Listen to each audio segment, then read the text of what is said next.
Hi guys! So, try natin to.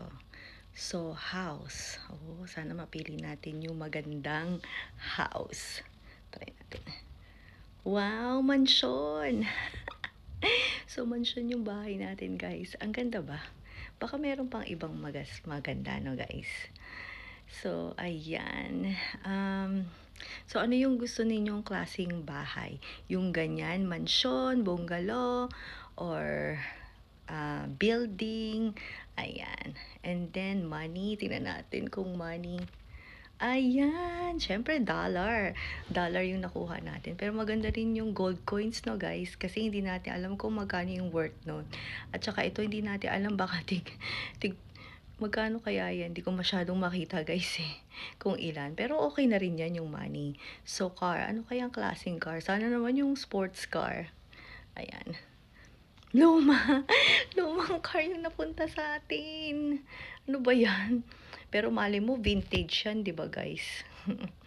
And then pet, syempre. Ayan! Ano ba yan? Dachshund? Dachshund? Ano ba tawag nun? Hindi ko maintindihan. Pero syempre, mas gusto ko yung Shih Tzu. Ayan. Pero okay na rin yung cute naman, di ba? Ang cute, no? And then country. Ano kayang country natin? Ano tong country? Di ako masyadong sa flag.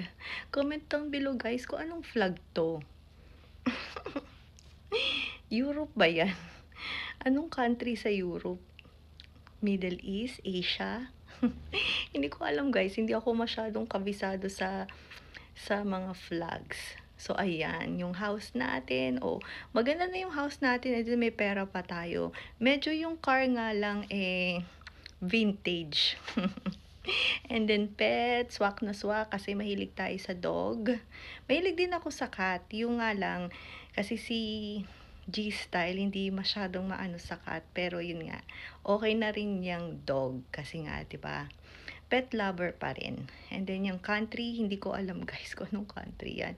So comment down below kung ano yan. So try ninyo guys ito and then share nyo naman sa akin kung ano yung mga napili nyo.